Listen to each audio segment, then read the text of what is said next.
President-elect Donald J. Trump.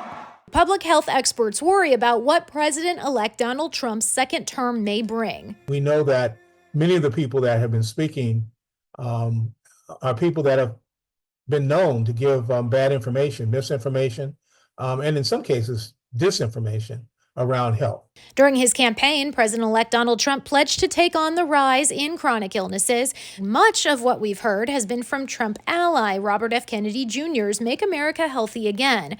RFK Jr. has echoed making sweeping changes to federal health agencies during and after he suspended his own campaign, as seen here in a November 5th video on his website, mahanow.org. Our big priority will be to clean up the public health agencies like CDC, NIH, FDA, and the U.S. Department of Agriculture. Those agencies have become sock puppets for the industries that they're supposed to regulate. Experts say RFK Jr. has a long history of spreading false information that's anti-vaccine, and that includes the long-debunked claim of vaccines and autism that stemmed from flawed studies in the late 90s and early 2000s, which have since been retracted.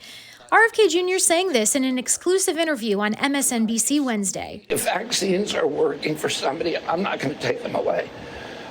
People ought to have a choice, and that choice ought to be informed by the best information. So I'm going to make sure the scientific safety studies and efficacies are out there, and people can make individual assessments about whether that product is going to be good for them. To put that qualifier there, especially from someone like RFK Jr., tells you that good science to him means science that agrees with his preconceived notion, not science that's adhering to the facts of reality, not science that's derived from the evidence of the senses, but science that fits some explanation that he wants to use for political gain or for political power. The Affordable Care Act could come up next year, too, with Congress debating whether to extend some of those planned subsidies that were expanded during the Biden administration. In his first term, the Trump administration made efforts to offer more short-term health plans, and we could see that again. However, a 2018 KFF survey found that 71% of those plans did not cover prescription drugs,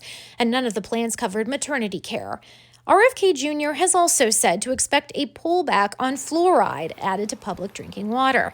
The CDC calls fluoridation, along with vaccines, among the 10 greatest public health interventions of the 20th century. We may also see guidelines change from the Biden to Trump administrations in forever chemicals in drinking water.